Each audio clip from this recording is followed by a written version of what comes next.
We super. What up, Rick? Fucking another Wednesday.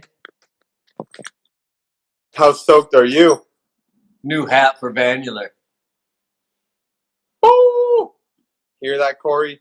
You're stoked. Amongst the 100 hats that Iberg got, you got one of the new. New. Special. It's the only hat that's got a plastic baggie. No? White. Yeah, it looks fresh, huh? You never wore it, huh? No, I just got it for the birthday, man. Fucking stoked. Oh, birthday present. Yes.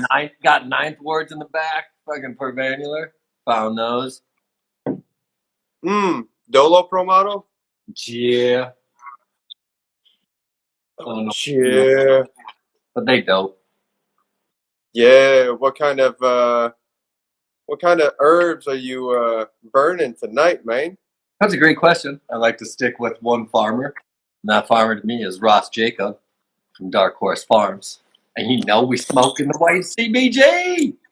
Big up, Ross. John. As always. Another great day. True indeed. So, what? Man, we got on tonight. We on 22? This is number 22. Fuck yeah, buddy. Big up yourself. Yeah, big up, man, on the consistency. People, if you're now tuning in to the show, you are watching the best live skiing show, Giving Flowers. And tonight, we got the original SuperUnknown. The underdog story starts with him. The first ever to stomp the most coveted rail trick in the game. You know what that is? The pretzel. The pretzel starts with this man. His long story short segment left a lasting impression on all eyes who witnessed. Style is timeless to this day. He disappeared for a few years and came back for an encore like Gandalf the White, shining more bright than ever with his note to moral part. He's got a song to his name by the lyrical fire Cali P himself. And Shiesty. His skiing style, although uniquely is, reminds me of a fusion of Mickael Deschenaux meets David Crichton. Heavenly style. That's a wicked combination. Damn. I know, man. It's like Goku plus Vegeta Gogeta for all you Dragon Ball Z fans. He a rida, dressed up like a dada, the cream of the crop. I'm going to say like Cali P said, CVan is a king. Who we giving flowers to? Who? Corey motherfucking Vanular, a.k.a. CVan. Split screen, Vanular, we go. Boom, bomb, connect. .com. Yo, what up? Yeah, Vanular. How's it going, guys? Decades. Can you hear me all right? Thank you for doing it, Vanular. We stoked. 10 on 10. Nice to see you guys. Been a long time. You as well, my friend. Hell yeah. I'm going to start out. Did you get to hear Phil's intro? Because he's amazing at intros. Yeah, it was amazing. Thank you. Honored. Good. Because, we're going to get into it. But have you ever seen this show before? I actually haven't. This awesome. is my first timer. So the whole point of this show, for anyone tuning in, and you, Mr. Vanular, is Phil and I talk about skiing all the time. Like, we're still doing our other projects and stuff like that, but we love skiing. And so, like, when we're looking at it, like, we talk about so many people that, like, did so many awesome things to help make the sport what it was. You know, like, we tangented and we're like, man, what can we do, like, to make sure these people know, like, how fucking dope they are, what they brought to the sport, and understand it? Well, they're still here because we've lost some friends over time, and maybe some of those friends didn't get to know, like, how big a deal they were because they were just being themselves, you know, and that's normally the case. So we wanted to take this time. We created this show. We're going to spend the next hour or two celebrating you and everything that you did and brought to the sport, and pretty much just tell you how dope you are, because, like, you played a huge role, man, and we want to give thanks and give flowers to you and just celebrate it all and make sure you know it. And that's it. Right on. That's what we're going to do.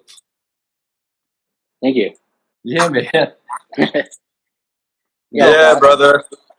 Good to see you. Yeah, So, you to kick things off, where'd you grow up and how'd you get into skiing? Well, I grew up in Ontario in Niagara on the Lake originally. I'd crossed the border into New York, into kind of near Buffalo there, around Holiday Valley.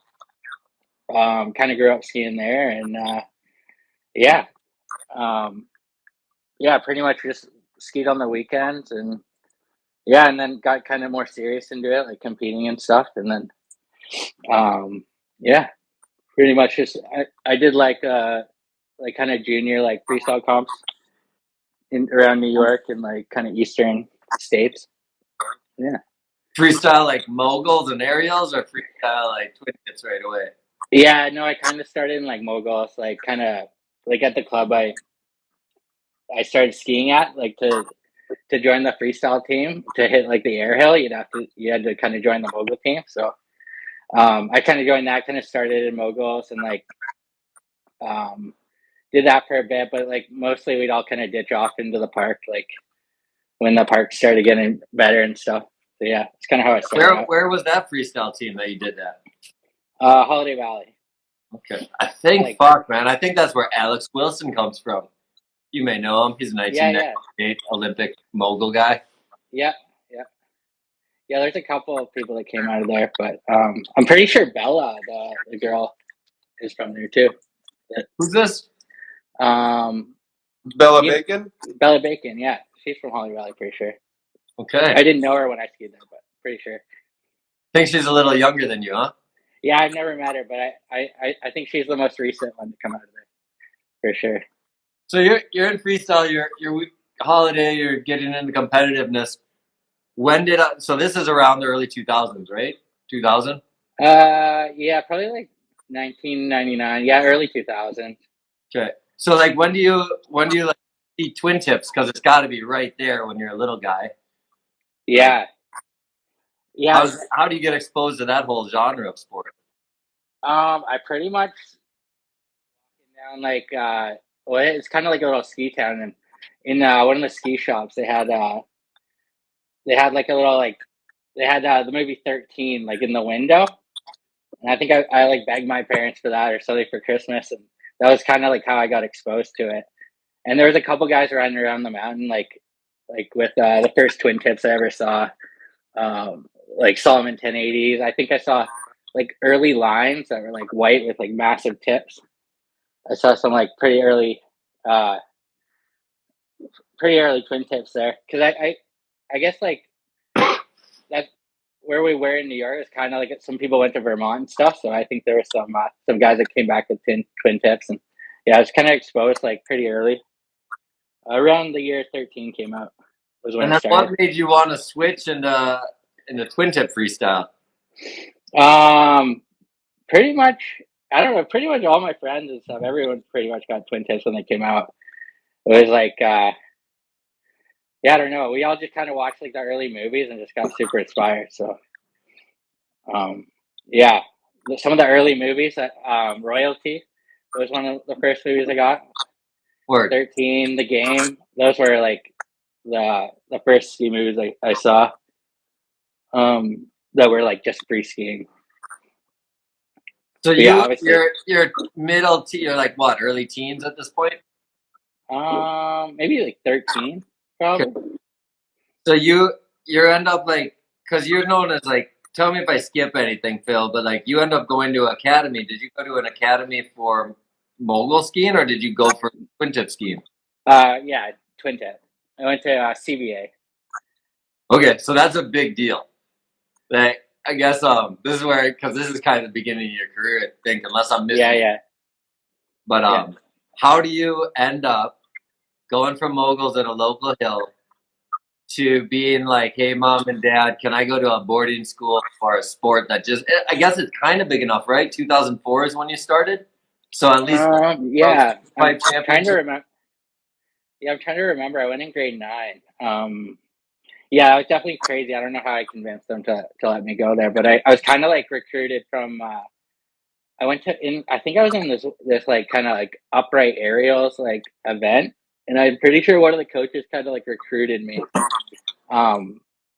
And then I went there in the summer to check it out, and like, yeah, You gotta explain what recruiting means. I don't have a fucking clue what you're talking about. So there was a guy watching you ski, and he came up to you after. He's like, "Yo, you got to come to our school, like college football style."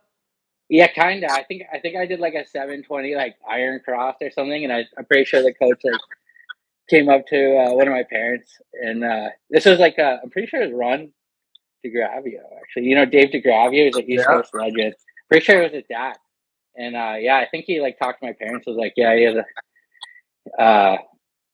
he's like pretty good or something. And then yeah, I guess like gave him like, I'm not sure how, maybe a brochure or something. We looked into it. It was pretty much because like where I grew up in Ontario, there wasn't really any programs for free skiing at that time. So you this is like the only way. This is really dope. You got recruited to be a twin tip skier at an upright aerial event. Yeah. This is like when a track star gets drafted in the Major League Baseball. That's fucking awesome. Yeah, it's pretty dope. And it was actually amazing because there was like a crazy group of skiers there when I got there. They were all kind of in like a grade or two off, like Dan Marion, Matt Philippi. There's just a ton of like Chaz Waters. There's a lot of really good kids at that time coming out of there, like Silas Miller. Were you the youngest really cool. Of all those kids? Yeah, for sure. So you go to this academy 2003. Would you say, is that a fair number? Yeah, I think it was around 2000. Let's put your super maybe 2004. Yeah. So your first year at CVA was also the first year, like when you won SuperUnknown? It was either my first or second year. Yeah, I think it was maybe grade 10. Damn. Yeah, you're 15 years old in the SuperUnknown. Yeah, it could have been. I'm not sure if it was my first or second year. And let's dig into the SuperUnknown part, because this is crazy. SuperUnknown has been running for 20 years, and Corey was the actual first to win the event. It gives the opportunity to unknown people to show off their skills through the video platform, and Level 1 puts in their actual ski movie afterwards. So tell us, like, how'd you hear of the contest in the first place?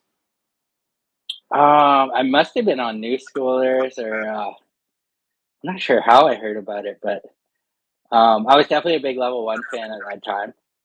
And I'm not sure if I ran into Josh Berman at one of the contests there, and he kind of told me about it, told me to submit a video. But yeah, it was either New Schoolers or by word of mouth. And then you go out and just who's filming with you? You gather, is that your homies you're filming with? Yeah, I'm pretty sure anyone that would like take the camera would. I just like stacked a bunch of clips. I'm not even sure who was filming. I think I had a couple, just pretty much whoever I was with. Like some of it was like someone like taken from like maybe a training trip, like from my coach. I think I just kind of like combined a lot of footage together. So this is like all over the world.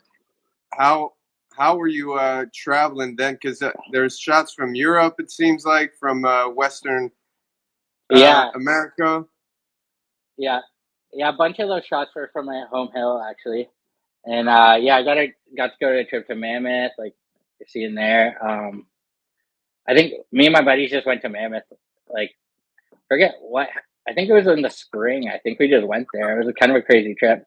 And then the other in Europe, that was with CBA. I think we went to Teens in the fall, which was pretty crazy because I got to see like early Candide in real life, and a bunch of people like Marie Martineau and stuff when I was like in like grade 9, which is crazy. That was a really cool trip. Yeah, I think they still go out to those trips these days. It was like our way to prep for the season. We go to Sauce Bay and Teens. I think went there twice at that time, and maybe do a contest while we were there. And while you're filming this part, and once all the footage is together and set up, the segment's done, how you feeling about your chances of taking it? Did you have any idea what the competition would be like? No, like this is like the first year of it, so like I had no idea like really how many people are gonna like enter. Like it wasn't like what it is now for sure. Did all your friends enter too, like Marion and Liam and everyone else? Not, I'm not even sure. I think they might have, but I don't remember. Really. Philippi was already in level 1 movies, right? I think Philippi came in kind of after. Like there was I think Philippi came in. What year would that be? When whatever year they did the super park at like Bachelor, I think. I'm pretty sure. That was like 05.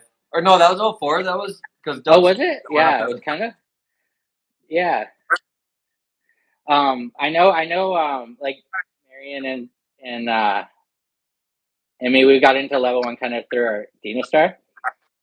But yeah. Man, you have so much shit to talk about in 1 year. It's crazy, like when I broke this down now that we're talking about it. To think that you get recruited to go to a ski academy for freestyle skiing, but you were an operator aerial. Then you put out a SuperUnknown edit in a year. And then you turn into like this new Mickael Deschenaux. And this all happens in fucking 2 years. Yeah, it was crazy. Deschenaux, man. Yeah. It's really crazy. like, so my next question is, so like, got recruited to go to CVA. You're doing a suit. Do you have a sponsor when you put out SuperUnknown edit? No. So does it come because of SuperUnknown edit sponsors and stuff? I think it kind of did, but I was also competing a lot at that time, so I think that kind of helped a bit. Yeah, Dina Star was pretty much my first sponsor, and Spy as well. We're kind of the same time. So how did Dina Star work? Because you guys were the first Americans to dominate. And when I looked at it, you, Marion, and Liam coming in as Americans and dominating on this legendary team. Yeah. Was that all Josh Novotny? Yeah, it was, for sure. Big up Josh Novotny. Yeah. Yeah, that was like, I think he was based out of, I think it was Burlington, Vermont at the time. And yeah, he was the team manager there, and he was like, he must be one of the greatest team managers of all time, because he just built like the craziest team. He was all about style, and like, yeah, at that time there's like the 3 Phils, there's like Dave Crichton, Mickael, and then we're the young guys. Like we all just idolized those guys, so it was crazy to be on the same team at that time. So how did it happen? How did you get Novotny a friend at the time, or do you get a random phone call, or you get how do you get sponsored? I'm pretty sure. I feel like it was like at the Vermont Open, maybe, because they were a big sponsor of that event. So I think we went in. I think we went into that event and kind of met them and stuff. And I think that's where it kind of started. But yeah, just going to the contest and meeting them. I think that was like one of the. I feel like. Yeah, it's hard to remember now looking back, but I feel like it was from a contest. Either way, I want you to know how crazy all that is in 2 years, what you accomplished, man. From a SuperUnknown to like the sponsorship to all of it. Right on. You gotta know how dope that really is, because when you came out of the gate, like everyone recognized it. And it's pretty sick, like to do what you did by 2006. Everyone was like, "God damn it, who the fuck is that?" Yeah. So in 2 years, you went from like, "All right, I can do this," guy that did shit that no one else in the world could do. Oh, right Big on. up yourself on that, man. Thank you. Yourself. So that unlocks you a super door, and you get to film with level 1 for the next season after you win SuperUnknown. That's like the big coveted prize. So you start filming with level 1 in High Five, is that right? Yeah, High Five. What was that like, linking up with like a professional crew of cinematographer, and like who's the first crew you link up with? Is it Friedel, Berman? How did that go? It was definitely Josh Berman for sure. that year, I'm pretty sure. And yeah, I think we kind of just link up like kind of during like competing, like when we were out west, for like a couple of days here and there.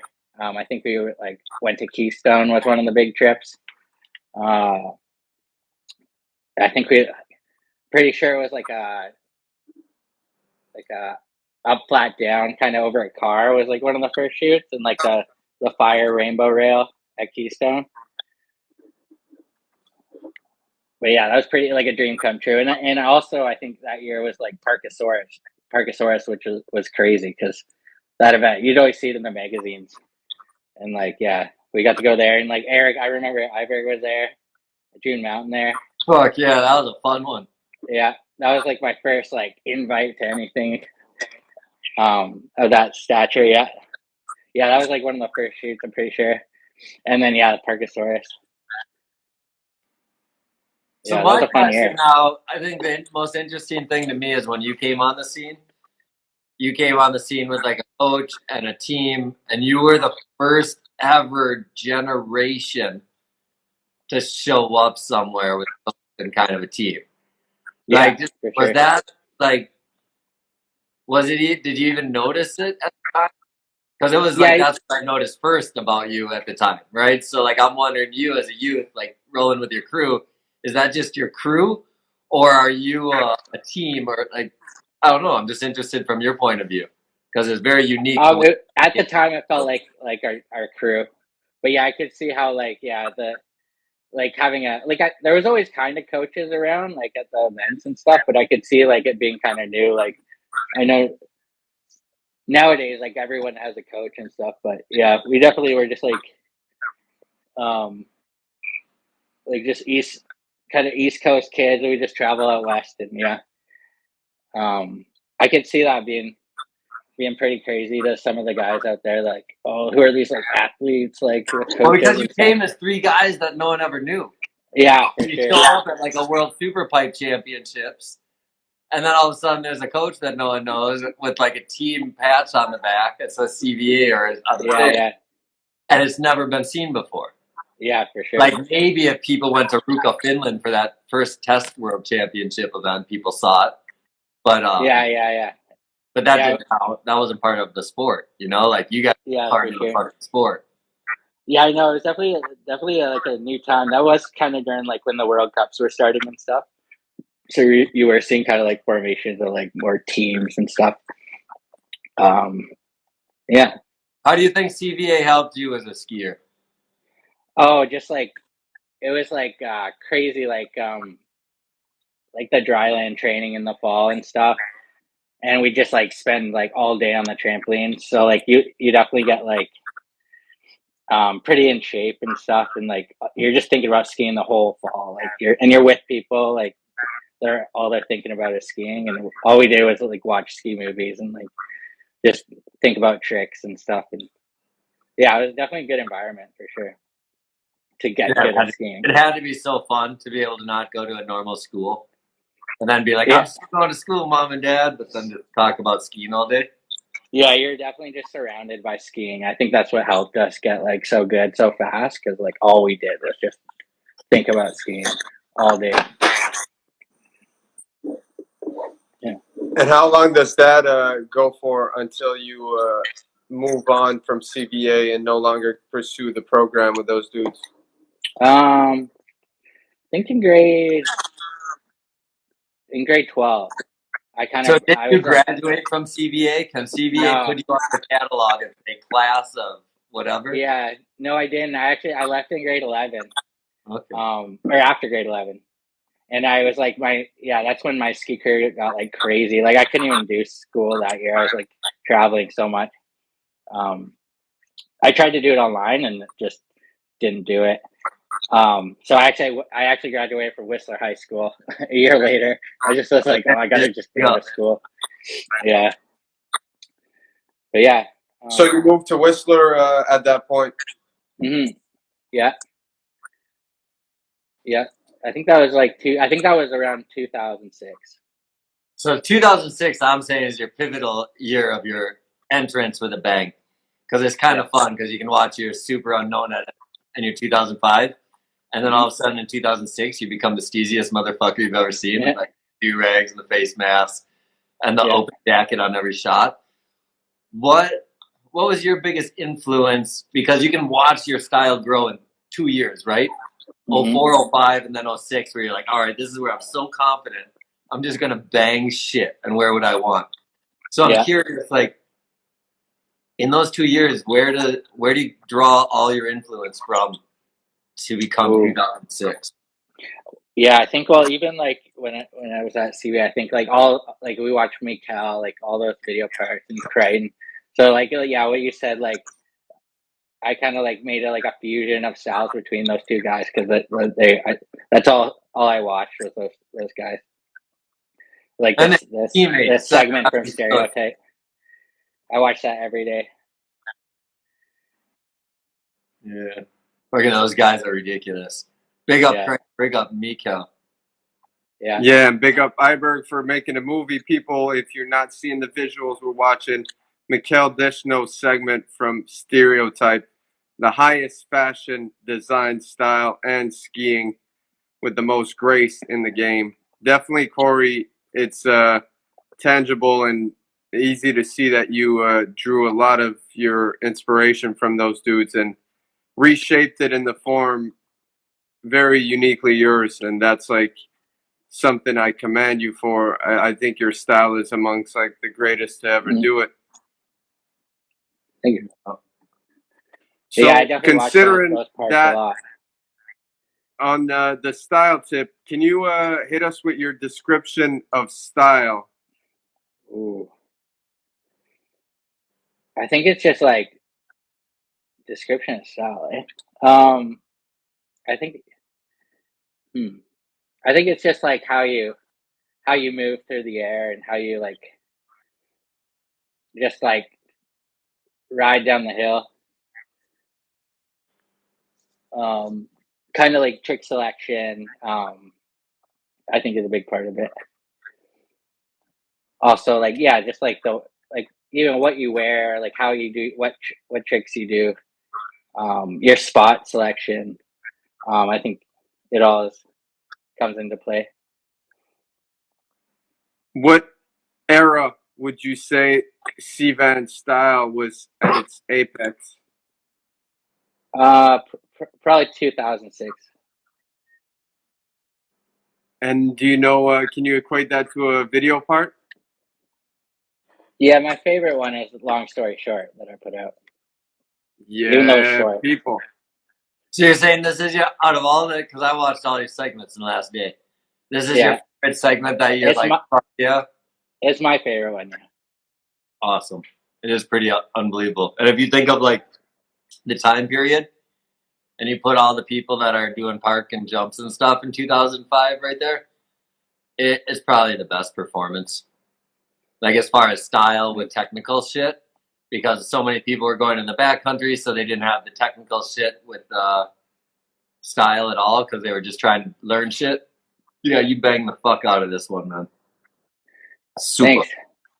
Actually, this one was weird because I had like a broken wrist, or I was coming back from a broken wrist, so I only had like 2 days to shoot with level 1, pretty much. So that's why the part's so small, because it was like I just made it to the last spring shoot. I'm pretty sure I cast on in this. I'm not sure if I took it off or not, but I remember my wrist being like awful at that time. A minute and a half is all you needed to KO the thing. Game over. Yeah. It's done. Yeah. Yeah, you stole the show in that movie. Also, notable shout out to the one and only Liam Downey, who has an incredible segment in Long Story Short as well. Yeah, his segments were sick. That was an awesome time for sure. We're still early, man. We're not even at a first injury time period of awesomeness yet. But what are we? What can we break it up with that's random and fun, Phil? I mean, one thing that's huge that I mentioned in the introduction, CVan was the first I've ever seen on video to do a legit 270 on pretzel which is like the bread maker of Tom Wallace. He must have made millions with it. So I'm wondering, how much money do you think you had made with that trick if you made a patent? If you were the pretzel Oh, I don't know. Yeah, I don't know. Wait, so are you the pretzel man? Because I just learned this, Corey. Are you the first guy to have a 270 on, 270 off on film? Yeah, to my knowledge. Just play it on replay a couple times. Yeah, and well, I did it a while before that contest. But yeah, it took me a while to actually get it on film. I think there's I did it the summer before on the Whistler Glacier just by myself. And I was super stoked, no film or whatever. And then I think the first time I got on film was in a Breck edit, which was kind of around the same time as this contest. Fuck yeah, original pretzel man, Corey Vanular. That's wicked, man. Big up on that, because if you think about how much pretzel is the key phrase in the sport for a decade after this. Yeah, for sure. It's crazy to think you got to kick it off. Do you remember? Crazy. That's one of the most iconic tricks on the rail. At the time, it felt guy to get it. Yeah, at the time it felt so hard and new, but it's funny because after you do it a couple times, you're it's not that bad. And then it definitely took over rails. And then nowadays everyone's pretzeling like nothing. Crazy. Yeah, man. It's a new day and time, but definitely when it came out, before you made it possible, it was definitely not possible in my mind. But after I saw the clip, I went up and I got it. There's a big difference between setting the trend and following the trend. So big up on setting us up. So you never saw anyone do that trick before? It's hard to remember. Because I don't think so. Wicked. What else did we have, Phil, that he was a first at? I think I saw it in snowboarding. Doesn't count.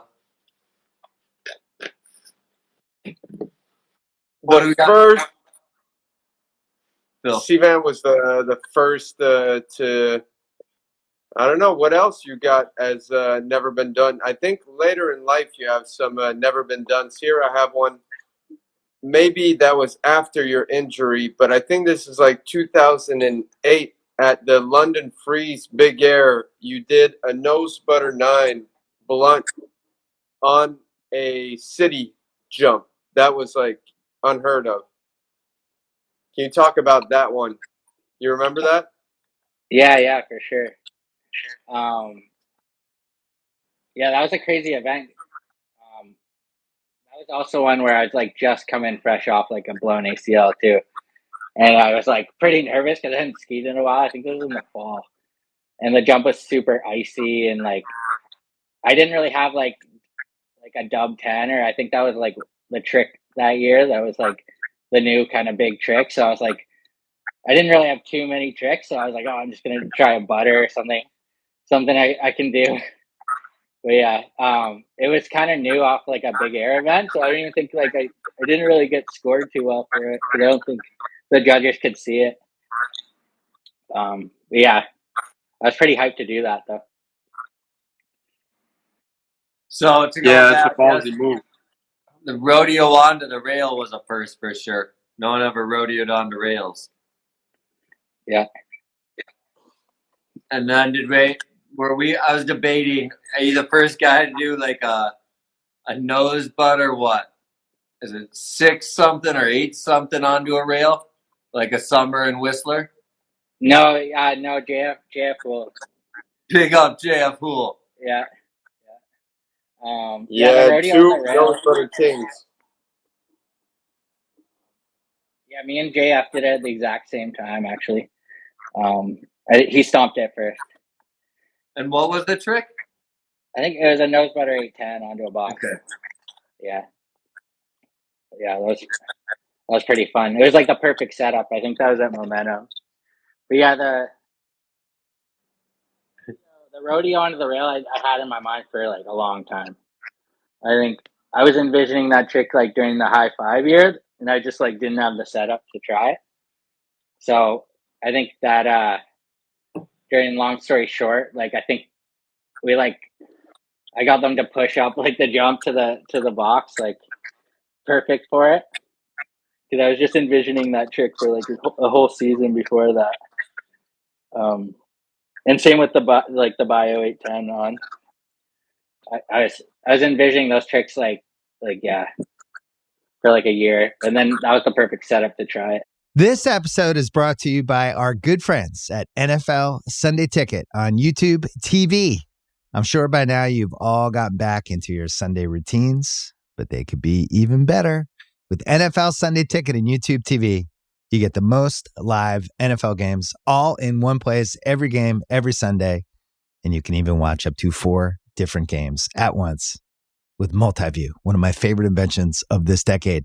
It's exactly what you need to catch all the action, make your Sundays more magical, and also YouTube TV is great. I got it this year. It's awesome. Sign up now at youtube.com/BS. Device and content restrictions apply. Local and national games on YouTube TV. NFL Sunday Ticket for out-of-market games excludes digital-only games.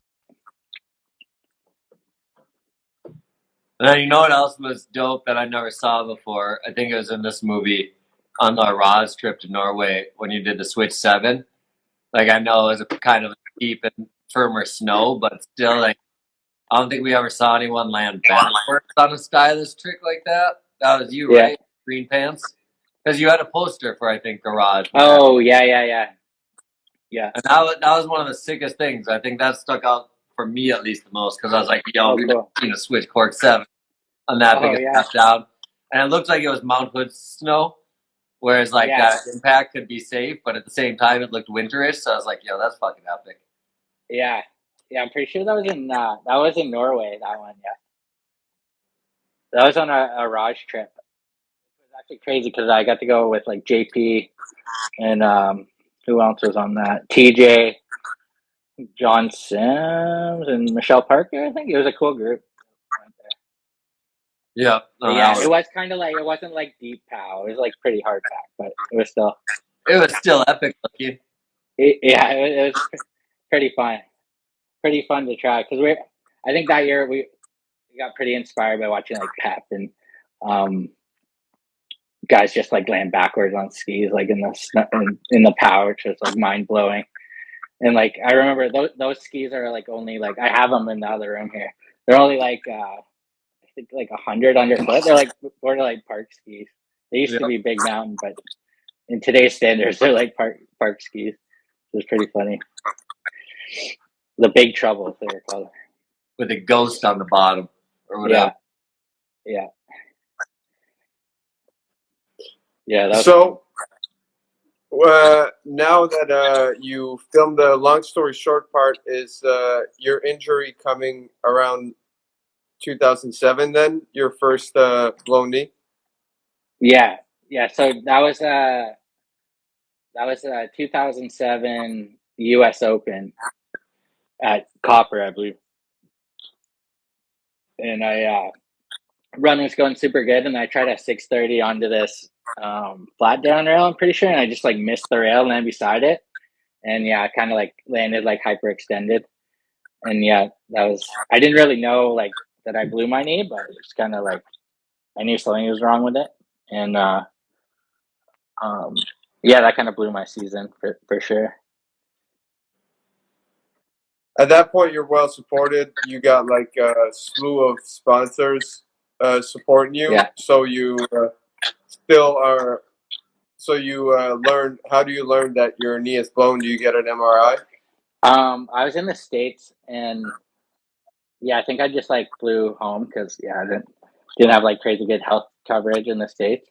So I kind of waited till Whistler to go get it checked out, and I think I didn't find out till like a month or two after. So kind of it was like a couple months after till I got the MRI, and by that time it was like spring. So I kind of just rehabbed all summer, and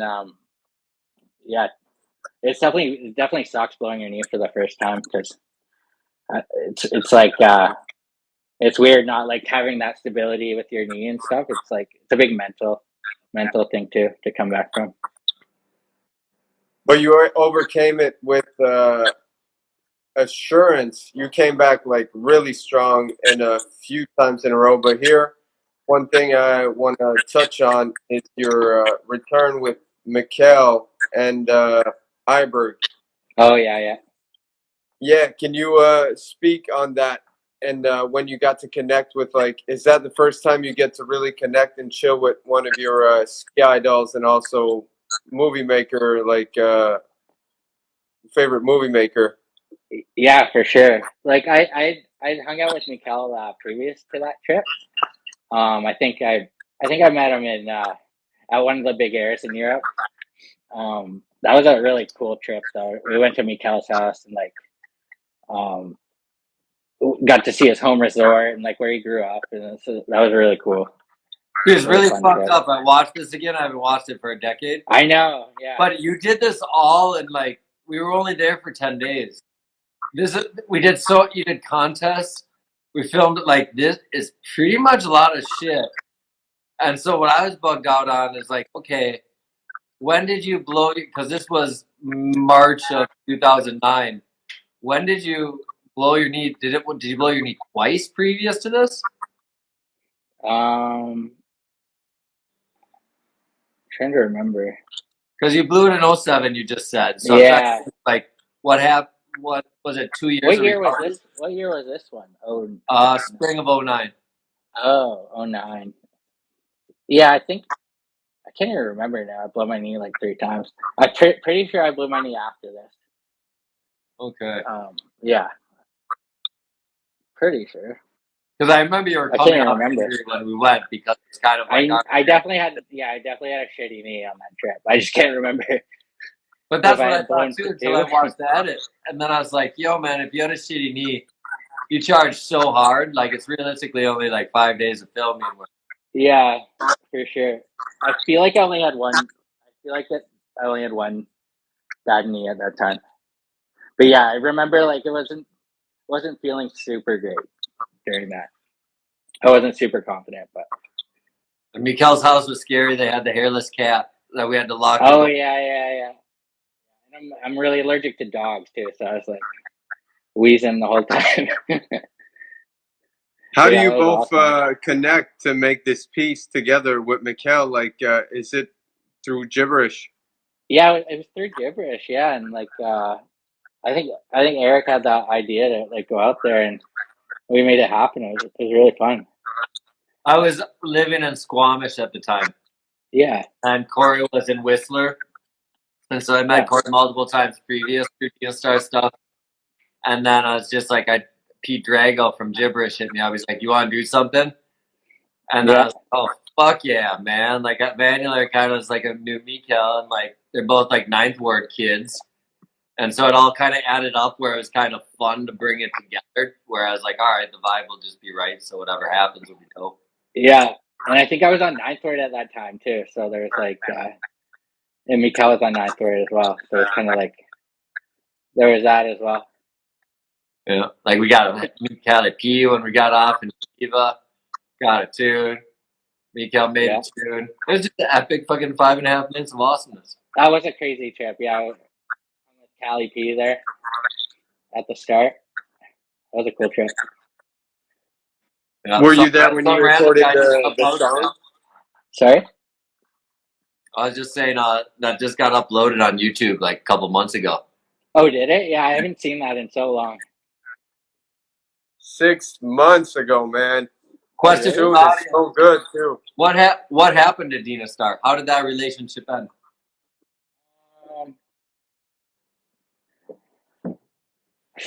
Trying to remember. I think they got out of like park skiing kind of at that time. I think so too, right? Everyone. Because I think it switched to Rossi, but yeah. I think the freestyle went to the Rossi side, and yeah, I don't think anyone really survived that. It was kind of weird. I don't really remember, but I think it was. I don't even think Josh survived it, right? Novotny left at that time. No, yeah, he kind of left, and then it kind of went to shit. But I love being on that team. It was awesome. They stopped the program, someone says. Entire team. Yeah, it's hard to remember thinking back. It's all a blur, but I'm pretty sure that's what happened. But yeah, it's hard to kind of like it was such a good time for. I definitely lived through the best time of that team, for sure. So how did ninth board happen? I think I was just looking for a ski sponsor, and like they had a really sick team, so I think I reached out, and yeah, got on there. Yeah, it was probably because Mickael and Henrik were on it, so I was like, oh, this is cool. And their skis were really good, actually. I like their ski. And you got to design your own pro model ski with them, and you went for something rather pretty wide. What was the idea behind this? I think at that time I was pretty into power skiing, so and I didn't have like a powder ski. I really wanted like something really nice and wide to ride around Whistler on. So that was kind of the inspiration for that. Good look, man. And then you jumped from what, ninth ward to faction, or ninth ward to riot skis? Faction. Yeah. That was in the early days of faction. When I got on there. Yeah, I forget they're a young company. Yeah, it was pretty. I forget what year that was, but it was around 2013 or 14, I think. But yeah, they made a great ski as well. Yeah, it was 2013, as you say. I think I got on it a year or two prior to that. But yeah, yeah, they made a really good ski, and they had a crazy team. That was like they came out of nowhere. That company, they just came full force into skiing with like an amazing team. But yeah, that was. You came back strong in this because at that point you had blown your ACL twice, right? In 2013. Yeah, that was actually after 3. And you came out like with one of your most strong parts. I'd say like there was a lot of novelty in this from you, like, and seems like you were at a very strong space in your mind in skiing. What was where did that come from? The strive to come back like strong? I think I just finally like my knees were feeling good. Like, yeah, I barely had any sponsors in this video. So I was kind of just doing it for myself. I wanted to like, just like come out strong because it'd been a couple years since I did anything. I think when I made that. But yeah, it was that was a cool time for sure. I think that was the same year when the recruitment came out, or maybe it was the season after that. I wasn't sure. I think it's before the recruitment. Oh, was it? Yeah. Yeah, because it was like, how do you say his name? Lee? Oh, yeah, this was the year. Yep. Yeah, Lee Palace. Yeah, this was the year before. Yeah. This kind of, for sure. That was a fun time because we just all buddies and stuff. And then, the next year we're like, let's film a ski movie after that. It was pretty fun. So my biggest question, so you have 3 knee things. Phil's wanting how to come back. So if we look, what I said, evolution to 2006, where he like became the super skis Mickael.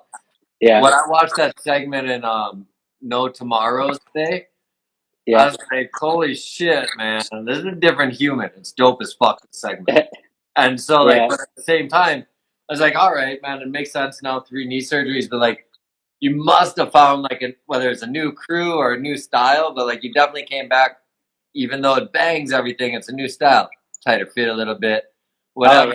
We talked to Jossie a little bit about it too, and Jossie was like Max Hill, you know, like it was awesome during our conversation with him. But like, what was it that put you in this style direction? That was different. I'm not sure. I kind of like switching it up sometimes. I'm not sure. Really.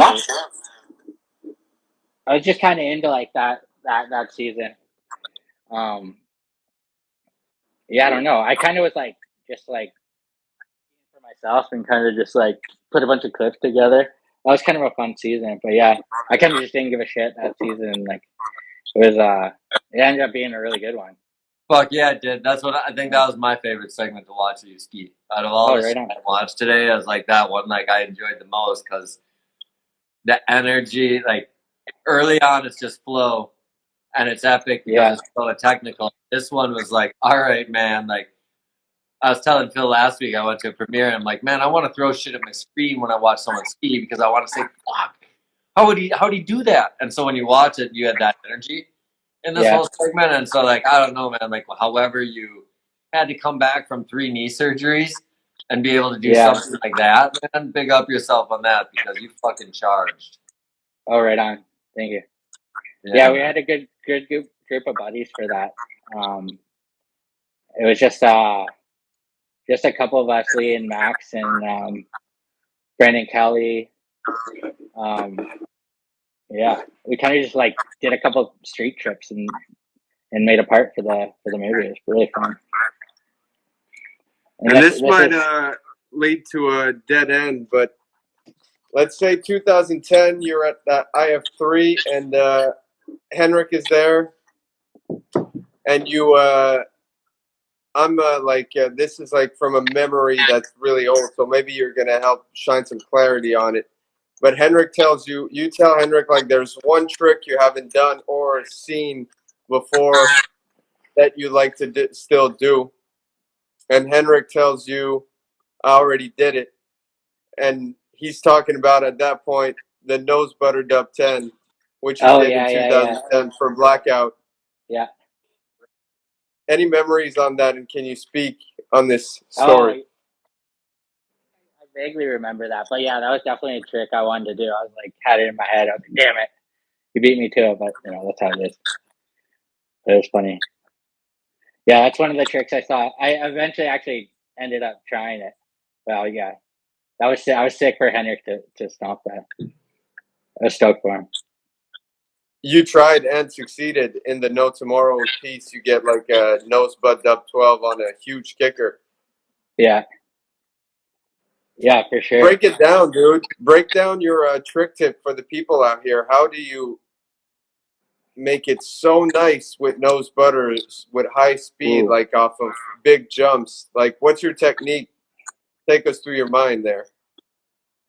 Well, I think like you can't, when you're hitting like a jump with a nose butter, you can't like do it like a proper like slow nose butter. Like I'm sure you could, but not at like high speed. So you kind of got to like do it really fast and late and kind of like just do it really fast. I've definitely eaten it, trying it before, catching my edges and stuff. But yeah, I would kind of like get to the point where you switch and then you're kind of like into a switch trick. So I'd always think of it like that. Like once I'm like backwards on the jump, then I'd be like thinking of like a switch like trick, like a switch dub 10 or something is how I would think of that. Makes sense. Taking note here. Yeah. Well, it's just fucked up to think you did the first nose butter off a big air kicker. You know, like we looked. I'm not sure if I did. I'm sure someone's done it. Hey, I can honestly say, unless someone's gonna say it, like, I mean, we're all kind of pros on the era. Yeah, I'm trying to remember. I think I saw Candide do like a kind of like a revert one time, like on the jump. We saw lots of reverts on rails and jumps for the previous 5 years. Yeah, but I don't think we saw any flexes of any noses going off a big air kick. Yeah, maybe not. Yeah, it's hard to remember. I remember that when I first started doing it, it was always kind of scary. Hell yeah, it is. But eventually, like, think about how many people haven't done one since Henrik did one nose butter triple in 2013. I know. In 10 years, less than 10. Like, I bet less than 5 people have done it. They can watch it on slow motion rewind 1,000 times a day and visualize and hit an airbag, and they still can't fucking do it. Yo, that's it's crazy. Up. I can't even get over the nose butter triples. Like, that's crazy. Who was it? Colby and Henrik who did it at the Olympics. That was crazy. Colby did do it this year, right? Yeah, I'm pretty sure. Yeah. One of the it's 5 crazy last decade. That trick is like, it was so crazy back in the day that it's still winning like bigger. It's like so nuts. Consequences are real, as you just told us about.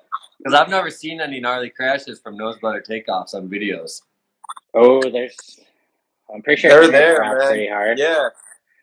I remember skiing with Candide preseason at Les Diablerets, and Corey, you were there that year as well, and Candide was telling me, like, yeah, once I caught on the takeoff doing a nose butter, I never done it again.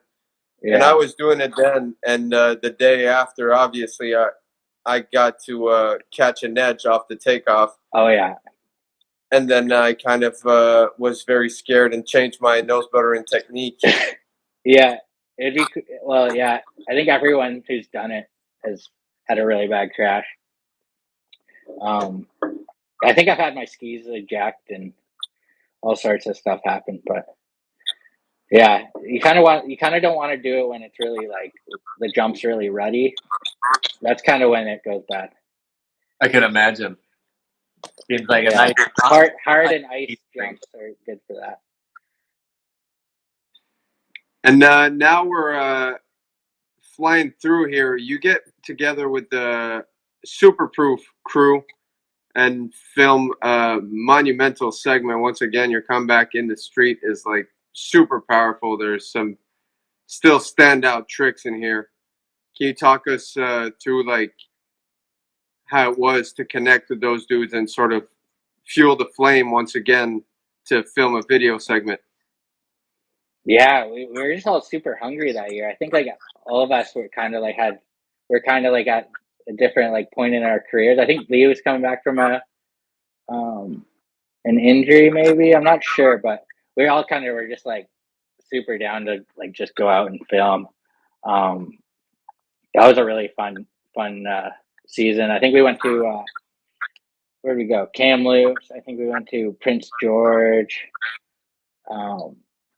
Kind of just crazy places for a street, which actually Kamloops had some crazy rails. And Prince George was like pretty perfect too. Yeah, we kind of just like tried to think a little bit outside of the box with the spots.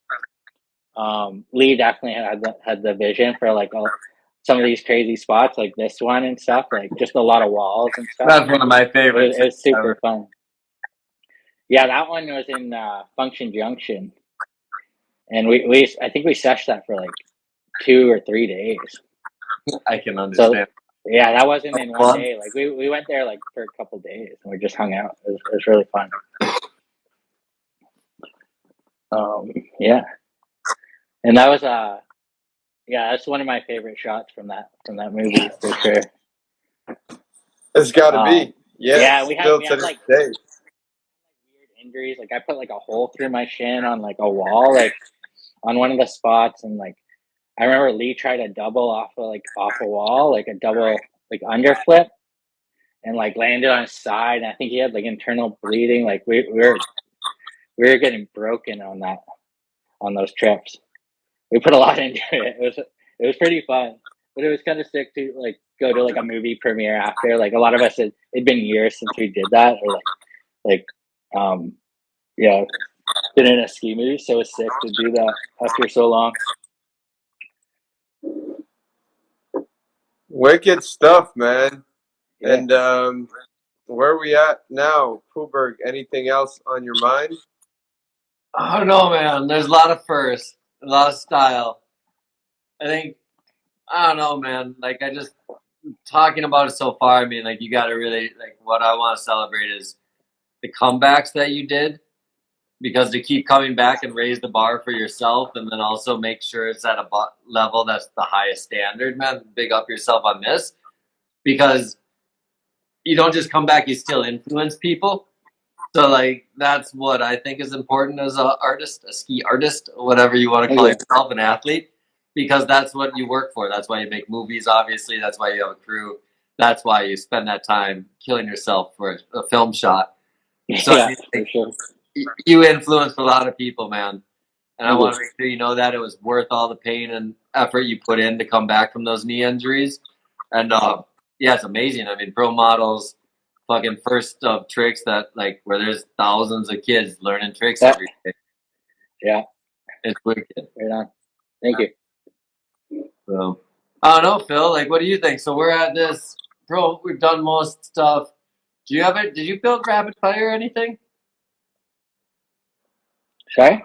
I'm asking Phil if he made a rapid fire list for us tonight. Hell yeah, man. You ready, Corey? I got some quick questions. Okay. There's some correct answers that you can say. No alcohol involved or anything, but people, if he doesn't answer properly, maybe you can get a shot at home, but we don't have it here. I've So left let's over kick from things off. Bellinger. Oh, Sorry? you still got the ghost flag? I got leftover from the Bellinger interview. So I'll take a shot There you if that's wrong. All right. Favorite ski movie? Ooh.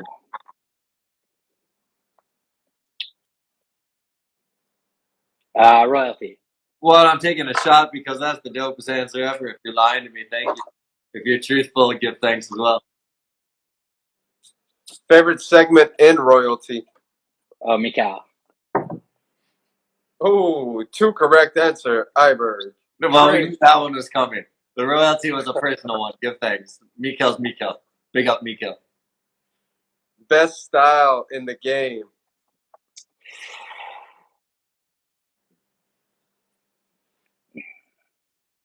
Mickael. Correct. I got one big. Who's your biggest mentor in the game? Sorry? Who's Mentor? your biggest mentor? Like who fucking like was kind of the person that like took you under their wing the first couple years when you were evolving? Like gave you advice, fucking was there for you.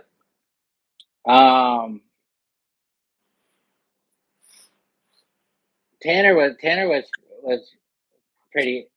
a mentor, and I think like hanging out with all the level 1 guys, like Rainville for sure. I think Rainville. Big up Rainville, man. We Yeah. got him on this show. Definitely Rainville. Good answer. I guess I may know already this one, but Deschenaux or Crichton? Oh, that's too hard. I love them both. Okay, then yeah, that's okay. That's okay. What's your favorite trick by Crichton? Ooh. Oh, it definitely has to be his flat 5 critical. Agreed. In the pipe or off a jump? Ooh. Wow, pipe. But I've seen it off the jump, and it's amazing. Favorite Mickael trick? Ooh. 540 tail grab. Wow. All True right. tail. I guess that one. Anyone in particular? Ooh. The 5? Yeah, the 5 blunt from Mickael. Either the one at the Whistler Tellus Big Air, or the one in Mammoth with the deep 12 hoodie. Those are all correct answers. Doing good. Favorite ski movie song? Ooh.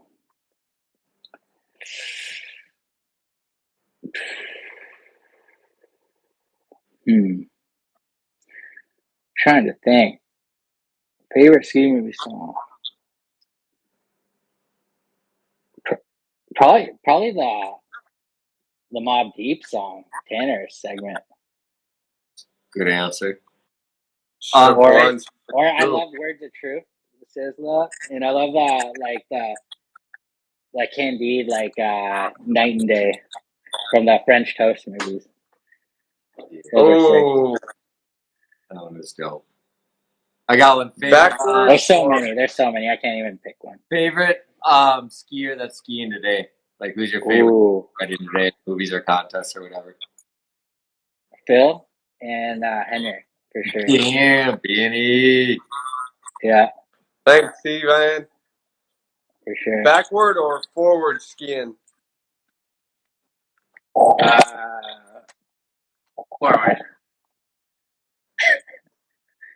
Blunt or true tail? Blunt. And what's your favorite trick? My favorite trick? Ooh. On a jump? Cork five. What grab? Ooh. Probably. Personally, I like doing it with no grab.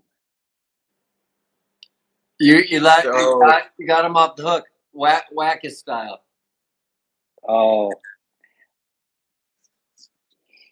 No, I don't know. That's fine. No one's ever answered that question. That's why I took it off of the list. I'm like, no one ever wants to answer that one. I'm not going to answer that. I guess the only one who did answer it, who didn't give a fuck that we had lately, Rory. Rory didn't give a fuck. Rory, yeah. He would have answered. Who did he say? Actually, I don't want to know who he said. I don't know who he said. Yeah. And last but not least, sorry? You love all style? No opinion? You are 2022, Mr. Vanular.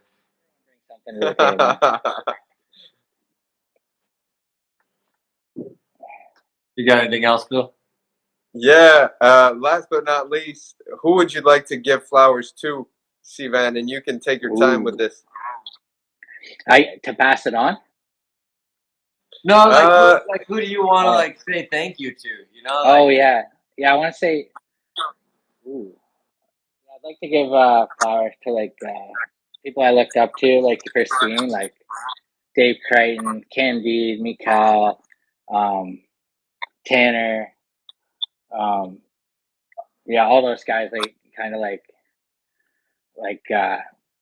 who I looked up to growing up for style and just made me want to go out there and shred. Do you still ski? Someone asked in the comment. Yeah, I coach. Yeah, I'm coaching skiing actually. Where at? Just here in Ontario at Blue Mountain. So are you Canadian or American? My head hurts after this story. Still Canadian. Canadian. I'm fully Canadian. Oh yeah. Yeah. So how did you end up in America then? Just because I live kind of close to the border in Niagara. Right. It was the closest place to go skiing.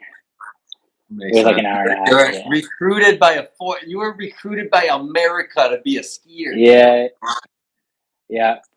There wasn't much going on here in the free ski world in Ontario. Now it's actually pretty crazy. There's lots of skiers coming out of here.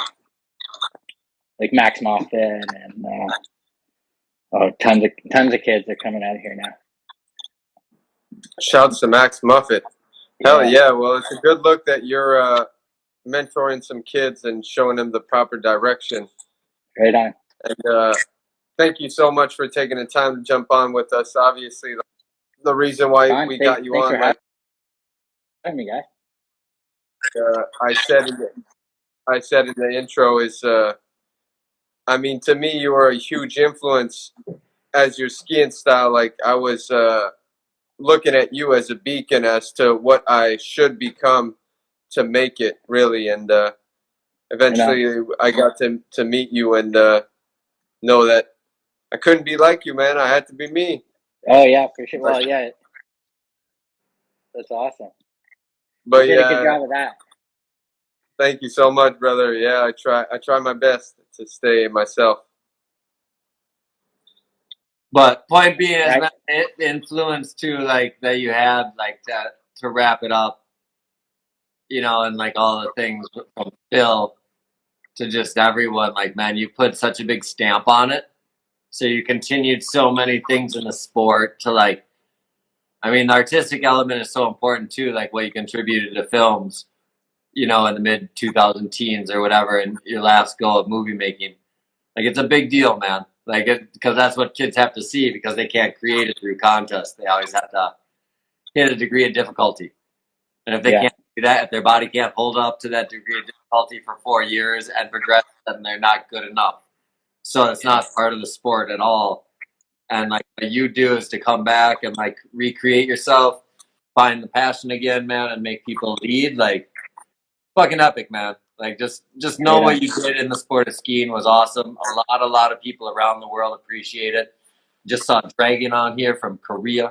Big up yourself. You know, right on. You know, like even him, man. You touch people all over the world.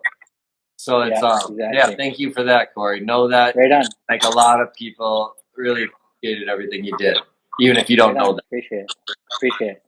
Yeah.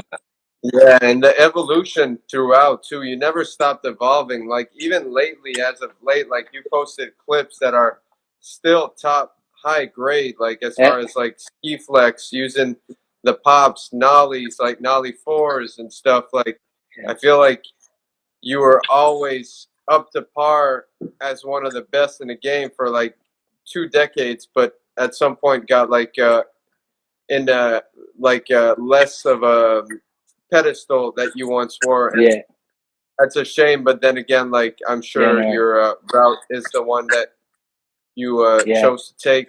And once again, to me, like I seen it all, and I commend you for your demeanor through it all, and really inspired by what you did.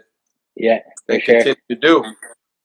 Yeah, for sure. Yeah, for a few years there, I had like pretty bad knee pain, so I kind of didn't ski as much. But yeah, the last I'm going into this season feeling pretty good, so I'm hyped to just coach and like ski with the little guys and try and help them grow their careers, and hopefully I can get some clips on the way this season. So that'd be sick. What level of kids do you coach? They're like 13, like 14, 15. Who's your dopest? They're kind of dopest skier? That's your little guy right now. Call one of them out. Oh, I guess it maybe little Andrew Dorchak or little Jameson. Yeah, they're pretty sick. Big up, little guys. They're lucky to have you. Yeah. We're just doing the timber tour this year, so it'll be pretty fun. And we're finally getting an airbag here. So we actually went to Quebec last season a couple times to maximize there. That was pretty fun. It was crazy. I wish I had that when I was younger. That place is crazy. Could you imagine if you had an airbag in your backyard as a youth? Kids have it too easy these days. It's crazy. You could land on your head every day. It's like the dreams you had to have from visualization. You could just dream in real life and then be like, it didn't kill me. Woo! Yeah, it's crazy. It's definitely a different time for sure, but it's like, seeing maximize like that setup, like with the airbag and the exact same jump, like the snow jump right next to it. You can just see a kid like learn a trick so quick and bring it to snow. It's wild. Yeah, maximize, awesome. Man. You fucking. I guess that's why we're seeing. That's why we're seeing like the quadruple or the quints and all this crazy stuff. 12-year-olds being able to go out there and be like that. Like, could you just that? Yeah, I watched a couple little kids on that program just dominate. Yeah.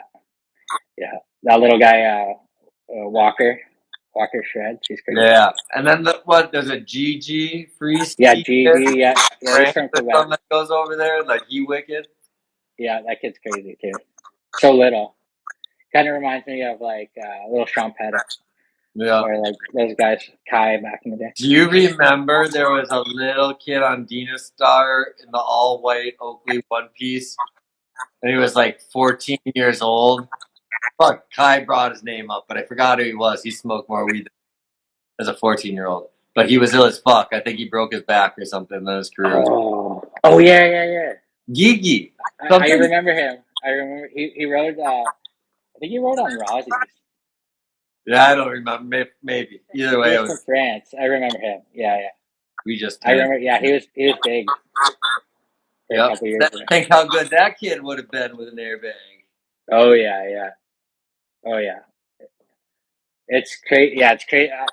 I couldn't imagine the level because there were some really good like competitors in those days, and if they had an airbag, holy shit! Like, well, just the whole visualization, and that's why like the credit needs to be given too to like visualize a nose butter off a big jump before anyone's ever done it. The biggest thing about why I say it's the dopest shit ever is because you had to visualize it. You had to dream about it. You had to think about it.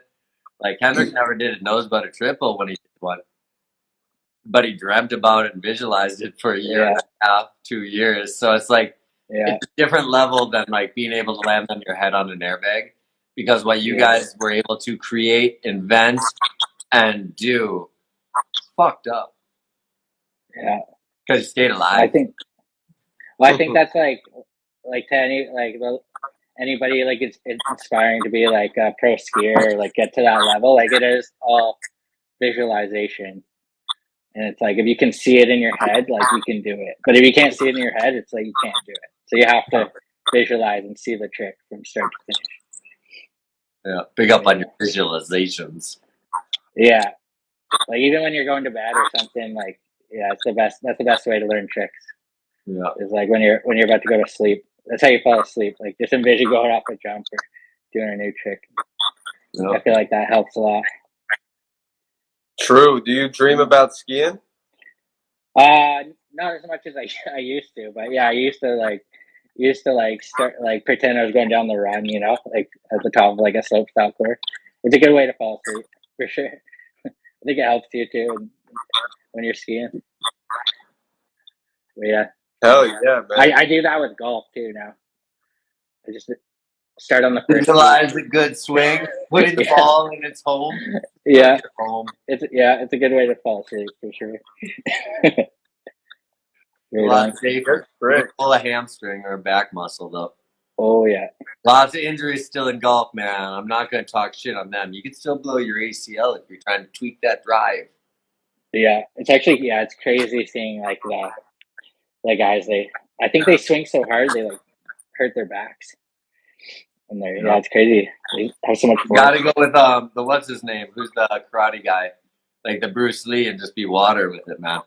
Because you watch anything technical, the guy who puts the least effort hits it the straightest. Exactly. Yeah. Yeah. My golf advice, I'm not a golfer, but Bruce Lee always wins. Yeah, exactly. And be water. Oh, golf has that tempo. Oh. Yeah, the easier you hit it, the better it works out usually. So yeah. All right, Phil. Are you anything else? Are you skiing yet, Phil? The hill's open. What was that, Corey? The hill's open by you? Nah, man. There are some that are open, but it's been puke and rain for the past 2 days, and I know it's raining here. It's crazy. We had so much snow like 2 weeks ago, and now there's like nothing, like +4. But yeah, I'm itching to get back out on the hill. Hopefully we'll get some snow here soon. Talk to me when you come to Quebec, man. I'll show up and maximize and maybe not jump in the airbag, but jump on the snow if you come in the winter. For sure. I saw your clips there off the knoll there. Those are crazy. But yeah, hopefully get to see you there. Right on. Yes, sir. Hell yeah. Thanks for jumping on. Yeah, thank you. Thank you, Corey, man. It was a pleasure. It's good to see your face. Yeah, you too. Nice seeing you guys. Yeah, man. Have a great winter, guys. Peace, Corey. Thank you. Peace. Disconnect.com. Man, epic again. Fuck yeah, man. I haven't talked to him for a decade plus. That was awesome. Yes, sir. So good, man. Thank you, people, for joining in once again. Shout out to KP, one of our very interactive players in the series over here. It's true. It's true, man. Now, Vanular, give thanks, man, for your time, everything you did in skiing, man. Anyone who's watching this, anyone that watched the whole thing, man, anyone that watched that at the beginning, whatever, give thanks to all you guys. We got it on tape, Vanular. We know what you did. Let the people know. That's the goal of the show. So, give them flowers, man. We'll be back again next week with episode 23. Don't have fun. Yes, sir, we will. Nah, big up to CVan. Definitely huge inspiration in the life to this day. And next week, tune in. We're going to have somebody special for y'all. Yeah, man. Great to see you, Phil. Give thanks, Iberg. Have a wonderful night, everyone. Peace. Peace.